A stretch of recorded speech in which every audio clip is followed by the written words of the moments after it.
Welcome back to Nasdaq Trade Talks. I'm Jill Malandrino, global markets reporter at Nasdaq. Joining me inside ETFs in Hollywood, Florida, we have Lance McGray. He's the head of ETF Product over Advisors Asset Management. We're going to take a look at dividend plays and will they play along well in 2020. Lance, it's great to have you back with us. And investors are constantly seeking yield, particularly those in that big generation of retirees that we see right now. Looking back at 2019, which strategies worked well for investors seeking yield? Yeah, no, first off, thanks for having me, Jill. Always fun being here.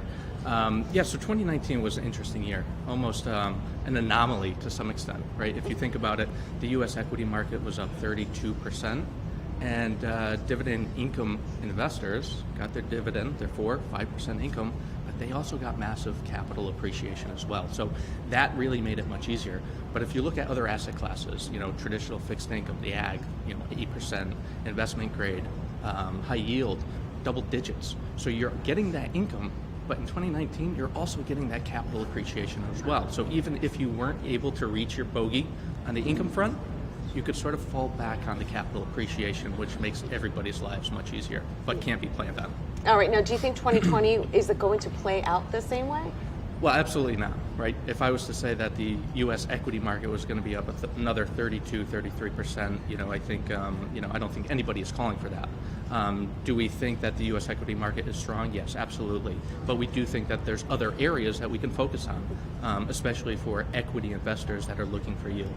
All right, now, we've been talking a lot about yield at this particular conference. Fixed income has been a big topic because it's not easy to get yield at a fixed income these days with global banks acting in concert with each other and keeping interest rates depressed. But when you look at dividend yields and looking for stocks that continue to grow their dividends, there's a big difference between dividend growers and high yielding. You're high yielding for a reason, as you said before. Sometimes your capital's not appreciating with it. So when you look at dividend growers, what are the kind of stocks that you're looking for? What kind of characteristics do they have in addition to the high dividend?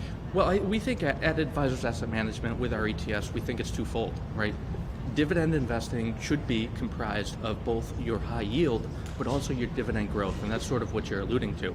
We see a lot of time advisors are sort of reaching for that yield, and unfortunately that's not always the best thing to do. So on the dividend sustainability side, we really look at free cash flow, specifically free cash flow yield, and that's when you look at our products, the high dividend value suite that we have, it's really twofold.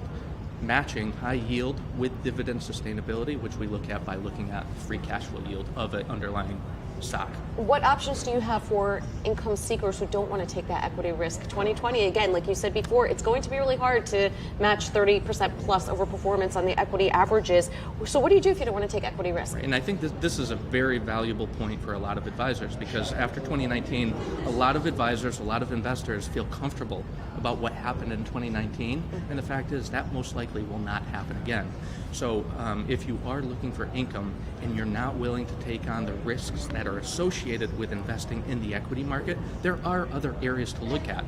Obviously, more traditional fixed income areas have the suppressed yields, and you might not get your income there. So we're looking into areas like the preferred market, which could be a sort of a equities in the fixed income to provide that additional yield when you need it. All right, Lance, always great to catch up with you. Thanks for joining us, and thank you for joining Trade Talks. I'm Jill Malandrino, global markets reporter.